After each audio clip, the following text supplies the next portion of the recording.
Good morning, everybody, and welcome to another Telling It Like It Is. My name is Jade Alberts, the founder of Peer Guidance. Sharing knowledge and stories is why I started Telling It Like It Is. It is live. If you have any questions, ask away. If you're watching this on a platform after the fact, slap your question in there and we will answer it.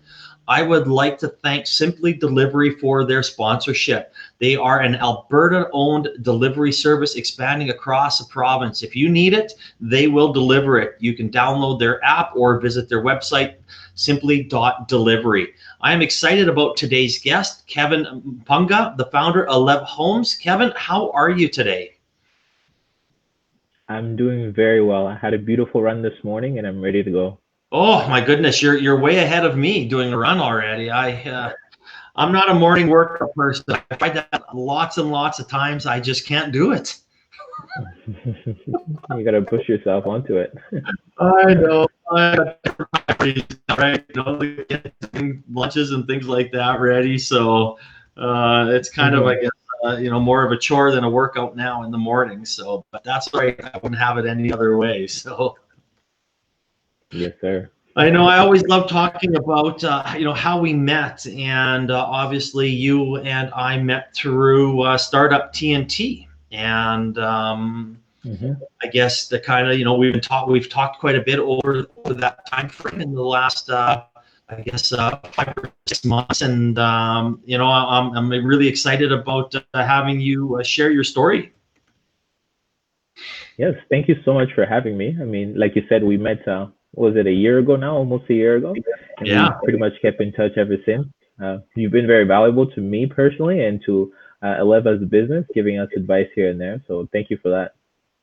Well, I appreciate that. That's what we're here for, right? Sharing our knowledge and stories and making sure companies like yourself have the best opportunity to succeed. So why don't, speaking of that, why don't I do a brief introduction and then we'll get after it.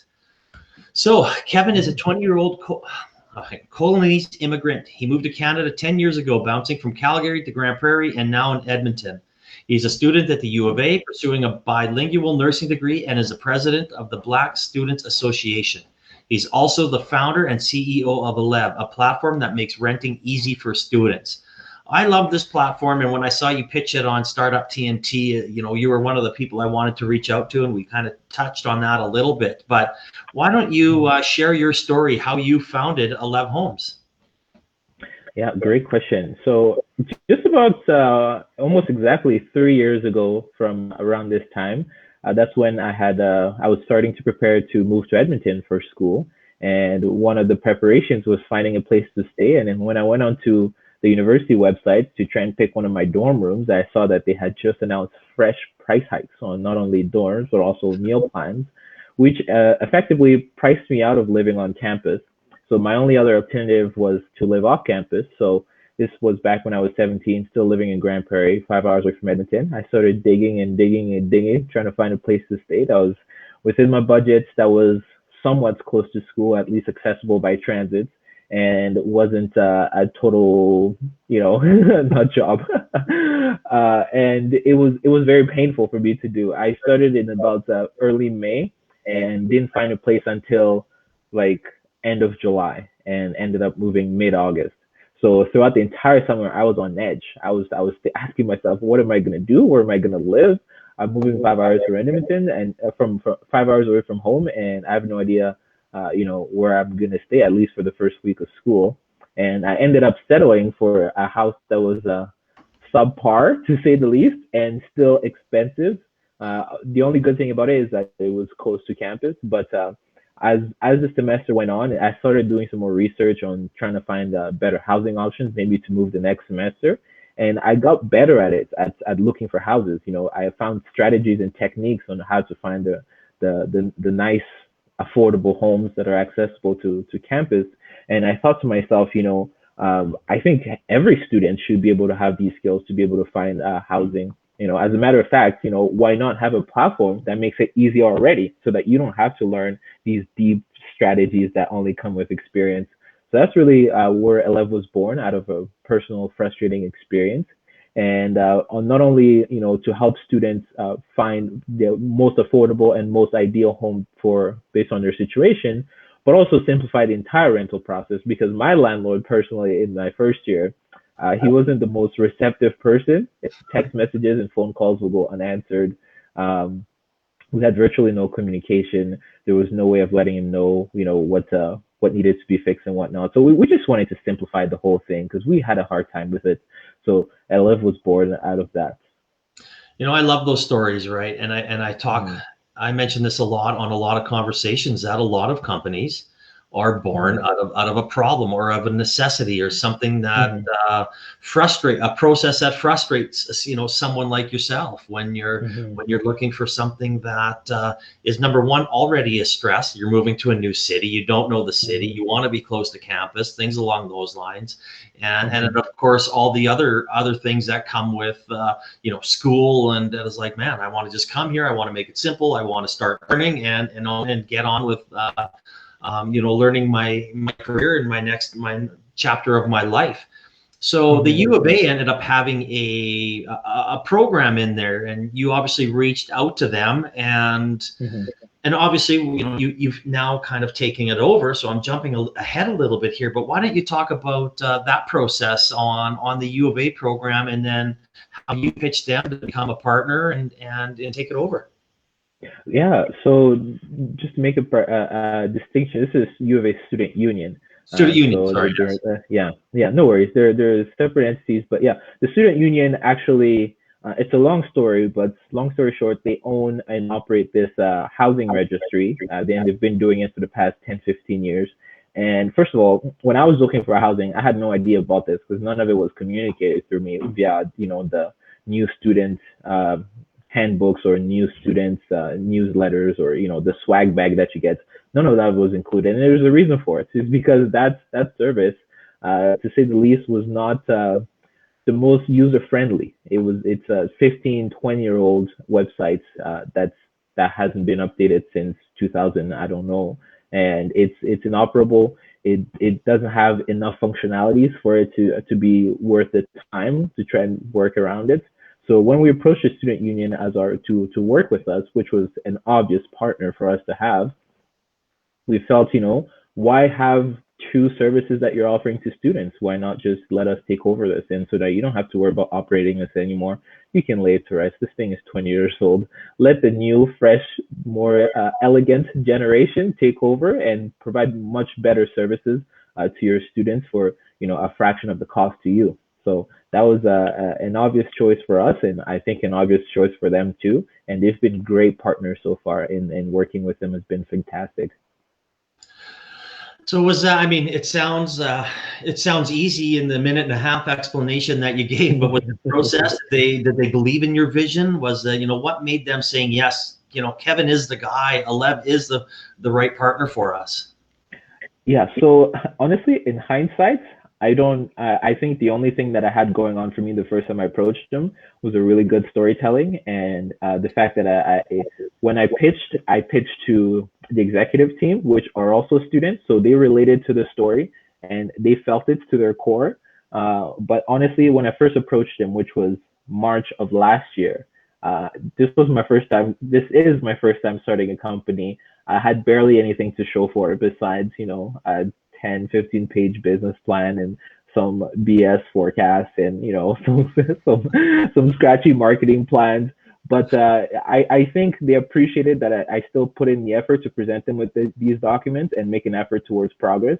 And not only that, although it didn't come to fruition as fast as we wanted it to be, which was last March, I still kept in touch with them. I still inquired about updates. I still provided ways for us to move forward.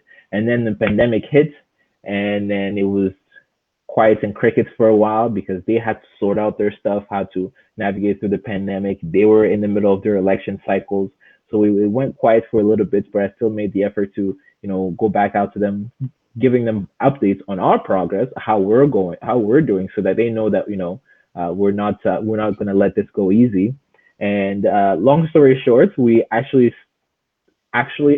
started working with them almost a year after we first approached them. So it was a long process with a lot of up and downs, but they believed in us as much as we believed in them as a partner, and we've been able to make it work.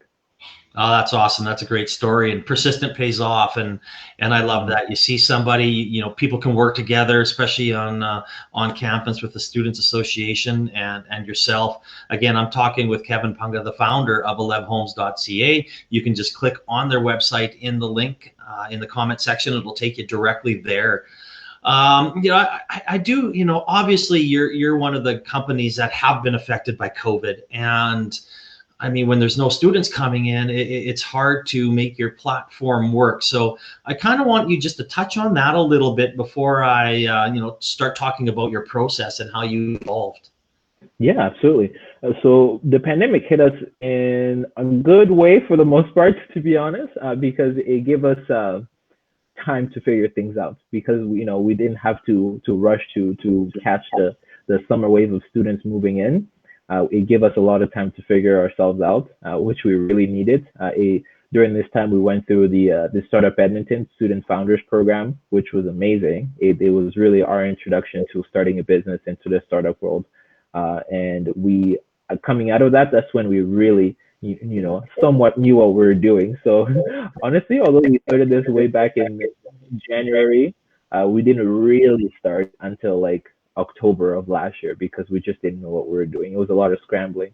Yeah. So the pandemic helped us in that way. And then now that it's looking like there's a light at the end of the tunnel, it's putting us a little bit on edge because it's a hit or miss. If it's a hit, it's going to be a big hit because all the students that moved out are all going to be rushing back in, and we got to do a good job to catch this wave. And this might be a great opportunity to make a splash. If it's a miss, then we might be set back for another semester. Maybe students might move back in January. And Yeah. if it's not, then maybe it's next summer. And I feel like if it's the longer it extends, the less students are likely to start coming back in person because people are going to just want to stay online at that point. No, absolutely, and I love your positivity. Right? I mean, COVID gave you a chance, and sometimes you have to actually move slower Mm-hmm. before you run. Right? And Mm-hmm. I've had a lot of these conversations where people during COVID have been able to step back, reevaluate what they're doing, and make their companies better, which is Mm-hmm. great. Rather than the, oh my God, I have to do this, I have to do this, and life gets in the way, and family, and whatever else is going on in your life, and trying to Mm-hmm. run a business. So Mm-hmm. I love the fact that you looked at it in a positive way and made your company better. And that's kind of where I want to go right now. When I first saw you and we talked, and you were kind of had one aspect of it, you didn't have the U of A program, and then Mm-hmm. all of a sudden you've added a whole bunch of other aspects to your Mm-hmm. platform. So why don't you talk about why you added insurance and rentals and things along those lines? Yeah. So um, in our heads, when we first started Elev, it was supposed to be a one-stop shop for everything. Everything that a student may need related to housing. So when we first started, that in our heads, it meant matching them with the ideal home. That's the first step, and then simplifying and streamlining the process from being matched with a home until the day you move in. So that's booking viewings, sending applications, signing your leases, paying your rent. All of that those were the necessary steps. And then on top of that, we wanted to also make the entire tenancy stress-free and easy and streamlined. So we started brainstorming on, how can we facilitate the relationship within the host and the student? And that's the kind of questions we're asking ourselves back then. And then now we were asking ourselves what other services that are a necessity to students that are related to this that they could, benefit from getting through Elev. So when we started thinking housing, the first obvious thing that came to mind was insurance. Students pay for rental insurance to cover, in case something happens to their belongings. And then after that, it was furniture rentals. Students don't have the kind of money up front to pay for $1,000 worth of furniture for a place that they may be here for a year, maybe 2 years. So making it easy for them to swap in and out, rent something for short term and then give it back kind of thing was also an obvious for us. So of course those two things have not yet been implemented, but they're definitely right up there on the roadmap. And we feel that these are the services that students need and would benefit from getting it all together from one platform. I think that's great. How about the landlords? How have they been receptive to this process? Are they excited to get on board, or do they kind of want to do their own things because they've done it for the same way for 15, 20, 30 years? That's a great question. So the landlords is actually where we've had our biggest struggle since day one. On the student side, we have it unlocked. We know what the students want because we're students ourselves. We have easy access to students. We talk to students all the time. We have a good grasp of their needs and their wants. But the landlord side, because there's so many different types of landlords, they have different needs. And our challenge was to, first of all, choose, do we want to build a platform that's catered to one specific type of landlords or host, or do we want to build an app that's all landlords or all hosts are going to be able to use, regardless of their situation? And we wanted to go for the latter because that would allow us to have more supply for more students to have access to housing. So that forced us to change our business model. That forced us to change the set of features that we had. So not changing as in added, but change more so as in taking off. So because sometimes, subtracting makes things better as opposed to addition. So the landlord side is something that we continuously, wanna learn more on. So we every month we have calls with landlords trying to ask them, what's going on. Well, what's your situation? What are your needs? Has the pandemic moved the needle at all so far? So that's we're continuously learning on that front because it's always a changing field. And like you said, there are some landlords that they've been doing something one way and they're not the most early adopter demographic. So we try when we're thinking of our app and how it would work and how the feature sets, we try to make it as natural as possible for them. So anywhere from how listings go, we want to make it as familiar as possible so that it's like any other website they've used. The business model, even we want to make the pricing so that it's similar to what they've done before, so that it's not the barrier of adoption is not too high, but we still have a level of innovation that makes us stand out. No, absolutely. Like, great answer. And I mean, having open dialogue, listening to their feedback, I think is important because I mean they've been doing it for a long time, and I'm sure they've seen it all, and I'm sure you've probably gained some valuable insights by listening to them as well. 100%, 100%. And that's one of the things that up to say May, we were going through what we thought the landlords would want. But when we got into that student founders program at that Startup Edmonton, they told us, whoa, whoa, whoa, whoa, whoa. You can't be building this based on what you think that these people want. You have to ask them what those people want. You have to have, long and multiple conversations with these folks so that you really understand what they want. And that you don't build an app that nobody wants, because that would be the most waste of resources and time.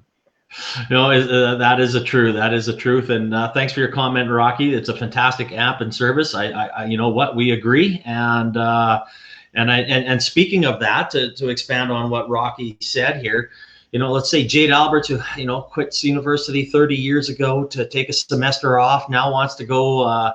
I guess I'll go to the University of Alberta. Walk me through the process of how I sign up, what I have to do, and anything I need to know. Yeah. So, okay, our platform is a little extensive, so I'm going to try and make it as storytelling as possible. So, Jade is looking for a house. He wants to go to the U of A, logs into the Elev app, signs up with his U Alberta email, of course, because we want to keep this platform strictly for students. And then Jade says, I go to the U of A. My max budget is $700, and I want to live alone. And that's all you need to say. And then from there, it's going to find you places that meet those criteria. So it's going to find you places that are not necessarily just close to the U of A, but accessible by transit, if that's the commute method that you chose.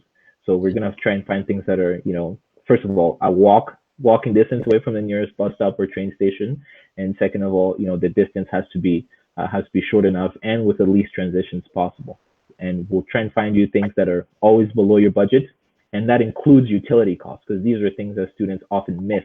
They see, oh, the house is $100 below my budget. That's great, but utilities aren't included, and they don't know how much utilities cost until they get into it. So we factor that in so that we're truly finding you something that's within your budget.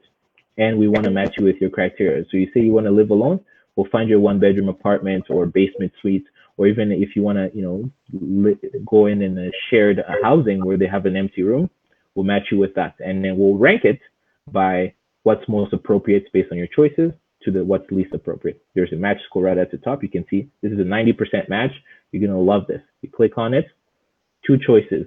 You send an application right away if you don't need, if the photos are convincing enough, or you book a viewing. Booking a viewing is very easy. The landlord would have set their availability ahead of time. So all you have to do is select an available time slot, boom, confirm, done. Application, you would have already filled out your profile. So you just say when you want to move in and how long you want to stay there, send an application, boom, done. If the landlord accepts you, find the lease on your phone, link your bank accounts, do your deposits and your first rent payment, done. And then you have the ability to chat with the landlord if there's any more details that you need. It's pretty simple. I like it. I like it. Thank you. Again, I'm talking with Kevin Mpunga, the founder of elevhomes.ca. You can click on their website in the comment section. It'll take you direct there. Now let's talk a little bit about you're a new startup. You're trying to raise money. You went through the Startup TNT process. Why don't you share how that process went for you, and then what you benefited from it? Obviously you didn't win, but that's okay. What was your experience and benefits from it? Well, first of all, the number one thing, not the number one, but the first thing that I benefited from the Startup TNT is the fact that I got matched with a mentor to work on my pitch. And this mentor, we've kept in touch ever since. And he really helped me rework my pitch. I don't know if it's probably on YouTube. If you see the first presentation that I did, and then versus the next one that I did, I mean, it's fantastic the level of difference that he was able to help us make. Second thing is meeting folks like you, and that I've been able to also keep in touch with ever since. And the feedback was just so. Some of it, hurt my feelings a little bit, but it was true. It was the truth, and it was the truth that I needed to hear in order for us to move to the next step. So we made a lot of changes based on the feedback that we've gotten, and then we also told ourselves, the kind of company that we're building is the kind of company that's going to need venture funding sooner or later. We're going to need a ton of money. And what we need to do starting today is to build the kind of company that somebody would want to invest in. So we got to be clean with all our legal stuff. We got to be clear with our roadmap, our exit strategy. All of that has got to be on point so that when we start approaching investors, those questions aren't raised anymore. So all of those things I didn't know about until Startup TNT, when these investors were telling me, you didn't tell us how you plan on exiting, or you didn't tell us this, you didn't tell us that, and then we had to go back and rethink it, and then also implement that within our business, how we're growing, how we're building it, so that it's compatible with venture capitalists. Yeah, absolutely. And I tell companies when I have a lot of those discussions like you and I had, and they're going on continuously. And I truly believe some of the best the best thing that comes out of Startup TNT is the people that you're going to meet and the help that you're going to get to make your company better. Obviously, you're, as long as you're willing to listen, and I haven't come across too many entrepreneurs in the last 7-8 years that have not wanted to listen. So it's good. You take all the feedback, you listen to it, you reach out to different people, and obviously that's helped you with your raise, and you were able to get some capital. You're still doing it, and how's that going? Yeah. So when we first entered Startup TNT, we still had barely a working MVP. And we thought that, maybe we'll shoot our shots and try and see if we can raise some money with just this. And of course, we weren't able to, which was totally fine. But now that we've made some progress, we told ourselves, for this summer, let's try and raise a little bit of capital so that we can have something to work with for this wave. Because like I said earlier, yeah, exactly, Rocky. We really can't be afraid to make mistakes, because that's the only way we move forward. For this wave, like I said, if it's a hit, it's a big hit.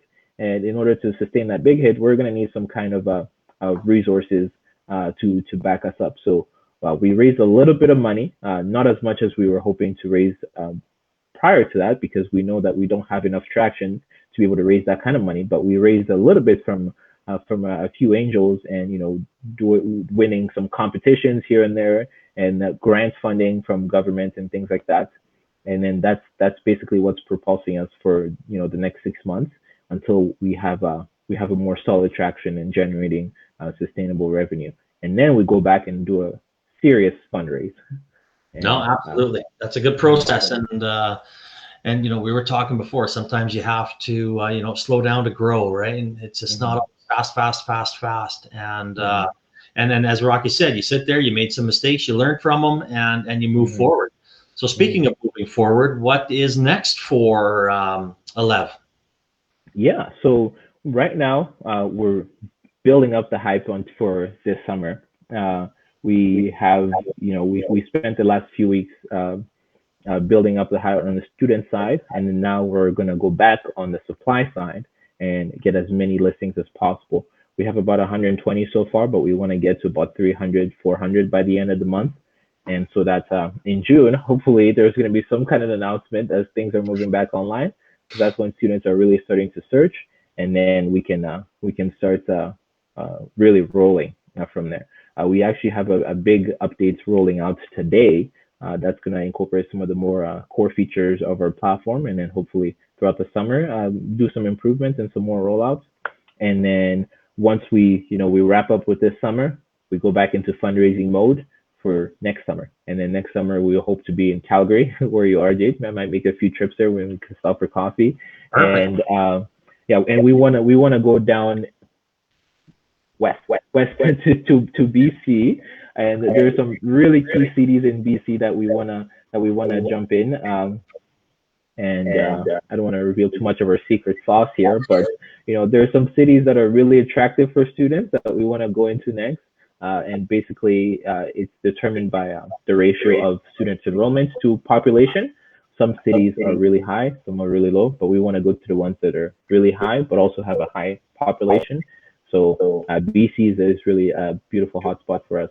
So we want to be in Calgary and at least 2 other cities in BC for next summer. And then the summer after that, expand more into BC and then east side towards Ontario, Quebec, and other provinces. Nice. No, that's a good plan. I mean, it's something that that I know I've seen you work on over the last year or so, and that's great, having a vision and having future goals and mastering Alberta, and then slowly expanding from there. I mean, there are competition out there. You're obviously and quite aware of them, and have looked at all their stuff. So that's great. And this is always the sad part of the interview for me when it comes to the end and I have to ask the last question. But I mean, I think this is going to be fresh in your mind, being a young and a new entrepreneur. If you had one piece of advice for a startup entrepreneur or small business, what would that be? Ooh. I would say that the kind of people who become entrepreneurs are the kind of people who believe in themselves so strongly that they think they can figure it out on their own, or they can do it some way, shape, or form. But I will say you gotta ask for help. You gotta ask for help to people. You gotta look for resources online. You need help. You need people who have been there to help you walk the walk, and you need people who know the things that you're trying to figure out. So definitely ask for help to anybody and everybody that you meet, regardless if they're in your industry or not. Somebody out there knows something that you don't, and you'll be surprised what people can help you with, or what connections people can help make for you. So definitely ask for help to anybody and everybody. And every time I hear that piece of advice from someone as young as yourself and can understand that and learn that, it puts a big smile on my face, because that is something. It's not a journey you need to be alone. These people are there. The Alberta ecosystem is very collaborative, as you are finding out. There'll be introductions all over the place that people are going to be making for you, and that just helps you get to your goal faster. And I cannot stress that enough. And it's something that I talk about on a daily basis. So kudos to you for giving a shout out to that. I love it. Yes, sir. Thank you. I honestly, for me, there's some things that 6 months after this was troubling me, I find out that, this person that I already know could have helped me with this 6 months ago. I wasted time trying to figure it out by myself when I could have just asked. I could have just put a LinkedIn post saying, hey, I'm struggling with this. Can anybody help me with that?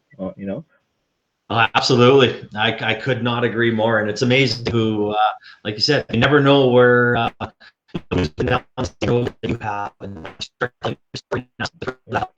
And I say this all the time, whether it's business or personal or asking for help, that people need to focus on. So again, Kevin, I really appreciate you coming on our show, sharing your story with us, telling your story, and I'm excited to watch you. Your journey is just beginning, and I'm happy to be a part of it in a little bit, and I'm excited to watch you grow. So thanks again for sharing your time today. My pleasure. Thank you very much, Jade, for having me. Excellent. And again, thank you for Simply Delivery for sponsoring it, a great Alberta company. If you need anything delivered, check them out in the comment section. Simply.delivery is their website. Again, Kevin, thank you. I hope everybody has a great day, and we will see you next week. Bye-bye.